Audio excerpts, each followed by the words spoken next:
नमस्कार दोस्तों, मेरा नाम कपिल शर्मा है।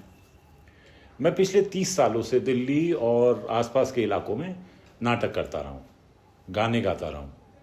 मैं एक राजनीतिक व्यक्ति हूँ और जन आंदोलनों से मेरा गहरा नाता है।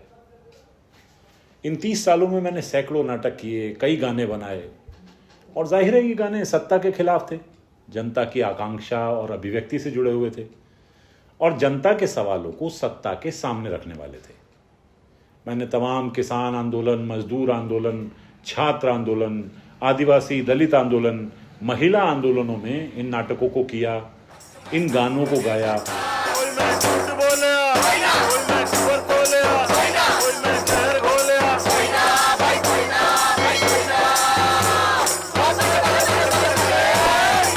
कि आओ बच्चों तुम्हें दिखाएं सरकारें धनवान की, आओ बच्चों तुम्हें दिखाएं सरकारें धनवान की। बीजेपी से बहुत दुखी है जनता हिंदुस्तान की, बीजेपी से बहुत दुखी है जनता हिंदुस्तान की। फेंकू बेशरम, फेंकू बेशरम, फेंकू बेशरम। राज में कमाल ही कमाल है, 100 की राज है और 200 की दाल है। मोदी जी के राज में कमाल ही कमाल है। महंगाई को भूल जा, याद कर बचे नसीब, पीएम जी की बात मत, देश में सब चंगा सी। महंगाई को भूल जा, याद कर बचे नसीब, पीएम जी की बात मान, देश में सब चंगा सी। बूम बूम बूम बूम, मेरी बात तो सुनो, बूम बूम बूम बूम, जरा ध्यान से सुनो। बूम बूम बूम, अरे भाई ये सुनो, बूम बूम बूम बूम। जरा ध्यान से सुनो। और मेरे ये गाने जनता को पसंद आए, जिन्हें आज के ज़माने में कहा जाए तो ये गाने वायरल हो गए। बहुत सारे लोगों ने इन्हें देखा, इन्हें गाया, इन्हें पसंद किया, क्योंकि ये गाने जनता के गाने थे। और जब मैंने इन्हें गाया था तो ये इतने पसंद किए गए थे कि पूरे देश से और कई बार तो देश के बाहर से भी लोगों के, अनजान लोगों के मैसेज आते थे कि भाई बहुत बढ़िया गाया। और कई वीडियो भी भेजे गए जिनमें कुछ लोग इन गानों को कई जगह गा रहे हैं या कुछ बच्चों का ग्रुप है जो इन गानों को गा रहा है। अब यहां तक तो सब बहुत बढ़िया था। भाई कौन कलाकार होगा जो ये जानकर खुश नहीं होगा कि लोग उसके गानों को पसंद कर रहे हैं। तो अब सवाल यह है कि मैं आज आपके सामने क्यों आया हूं। तो बात यूं है कि पिछले कुछ दिनों से हो यूं रहा है कि मेरे इन्हीं गानों को, जिनको मैंने किसी जमाने में गाया था, लोग फिर से वायरल कर दे रहे हैं और मेरे पास एक बार फिर से मैसेज आने लगे कि भाई आपका ये गाना बहुत बढ़िया है। हो ये रहा है कि देश में जब भी कोई राजनीतिक बहस खड़ी होती है, मेरे कई मशहूर गानों में से किसी एक को दोबारा ट्रेंड करा दिया जाता है। अब मैं जानता हूं कि इसके पीछे आपकी मंशा अच्छी होती है, आपको लगता है कि गाने मौजूद हैं और आप उसे सुनते हैं और शेयर कर देते हैं। लेकिन भाई मेरे, दोस्त मेरे, आप नहीं जानते कि आप मेरे लिए कितनी बड़ी मुसीबत खड़ी कर रहे हैं।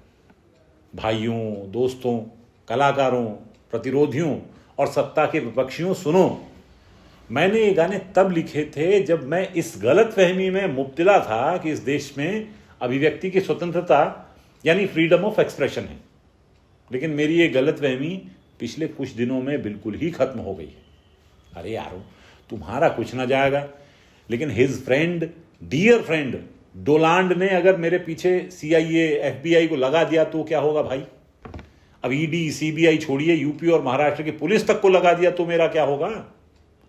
भाई लोगों, मुझे जेल से बहुत डर लगता है, इसलिए मैं बदल गया हूं, बिल्कुल बदल गया हूं।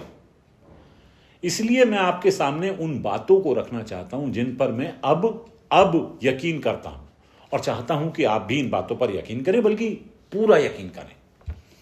ठीक है, सुनिए, मोदी बायोलॉजिकल नहीं है। मोदी ने एंटायर पॉलिटिकल साइंस में डिग्री हासिल की है। मोदी पढ़े लिखे नहीं हैं। मोदी ने कई सालों में भिक्षा से जीवन चलाया है। यकीन मानिए, अगर आसमान में बादल हों तो हवाई जहाज राडार से बच सकता है। और मुझे इस बात का पूरा यकीन है कि मोदी ऐसी मशीन बनाएंगे जिसमें से एक तरफ से आलू डालो, दूसरी तरफ से सोना निकलेगा। मैं इस बात को मानता हूं कि नाले की गैस से लोग चाय बना रहे हैं। मुझे इस बात का भी यकीन है कि मोदी ने बचपन में मगरमच्छ को पकड़ा था और शायद उसे पाला भी था। मोदी ने 1987-88 में ईमेल से आडवाणी की डिजिटल कैमरा तस्वीर को गुजरात से दिल्ली भेजा था। मुझे इस बात का पूरा यकीन है। मोदी ने रेलवे स्टेशन पर, वड़नगर रेलवे स्टेशन पर चाय बेची थी। मैं जानता हूं कि मोदी एक काबिल प्रधानमंत्री हैं। मुझे यकीन है कि मोदी हैं जो सारी दुनिया में डंका बजा रहे हैं। मैं मानता हूं कि इस देश में हर साल 2 करोड़ लोगों को रोजगार मिल चुका है। पेट्रोल की असल कीमत 35 रुपया है और दुनिया भर से भारत का काला धन वापस आ चुका है। मैं इस बात पर यकीन करता हूं कि मोरनी मोर के आंसू पीकर गर्भवती होती है। मुझे इस बात पर यकीन है कि गाय के गोबर की कीमत कोहिनूर हीरे से ज्यादा होती है और गाय के बदन पर हाथ फेरने से रक्तचाप संबंधी शिकायतें दूर की जा सकती हैं। मैं ये तथ्य जानता हूं कि गाय अकेला वो प्राणी है जो ऑक्सीजन लेता है और ऑक्सीजन ही छोड़ता है। मैं इस बात पर यकीन करता हूं और अब तो कोर्ट ने भी कह दिया कि सावरकर वीर थे, स्वतंत्रता सेनानी थे और उन पर कोई बात नहीं की जा सकती सिवाय उनकी प्रशंसा करने की।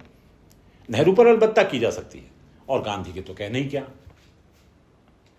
मैं ये मानता हूं कि इस देश में जातिवाद नाम की कोई चीज नहीं है।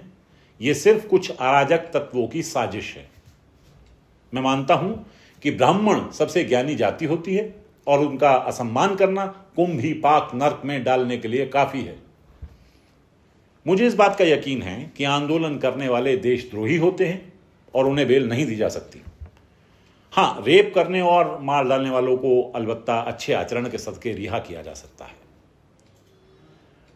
दोस्तों,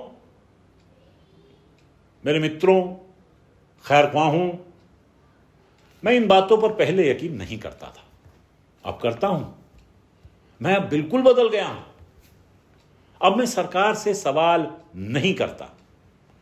सरकार से सवाल करना देशद्रोह है। मैं आपसे यह अपील करता हूं कि आप मेरे पुराने गानों को और मेरे आने वाले गानों को वायरल न करें। कृपया इसे सब्सक्राइब ना करें, शेयर कर सकते हैं। बाकी भाई लोगों, यकीन मानिए, जिंदा रहना है तो ये कीजिए। शुक्रिया, माफ कीजिएगा, मेरा मतलब धन्यवाद। नमस्कार।